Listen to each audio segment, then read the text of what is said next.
అందరికీ నమస్కారం అండి. ఈరోజు మా పాపతో కలిసి మా తోటలో ఉండే రకరకాల పండ్ల చెట్ల గురించి ఒక వీడియో తీయాలనిపించింది. ఈ చెట్లు అయితే మేము దాదాపు 3 ఇయర్స్ బ్యాక్ నాటడం జరిగిందండి.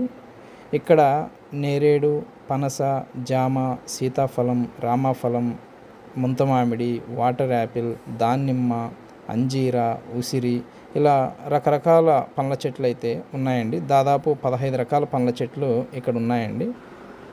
ఈ మొక్కలు నాటడానికి ప్రధాన కారణం వచ్చి, రేపు ఎప్పుడైనా మా పిల్లలు తోటకు రావాలంటే వాళ్ళు ఎగ్జైటింగ్గా హ్యాపీగా ఫీల్ అవుతారండి. అదేవిధంగా ఇవి న్యాచురల్గా పండిస్తాం కాబట్టి వాళ్ళు హెల్తీగా తింటారు ఫ్రూట్స్. మామూలుగా అయితే ఎప్పుడు పొలంలోకి వచ్చినా ఏదో ఒక ఫ్రూట్స్ అవైలబుల్లో ఉంటాయండి. ఈ వీడియో డ్యూరేషన్ ఎక్కువ ఉండడం వల్ల 2 పార్ట్స్గా షార్ట్స్ అప్లోడ్ చేస్తామండి. సబ్స్క్రైబ్ చేసి దయచేసి సపోర్ట్ చేయండి. Thank you.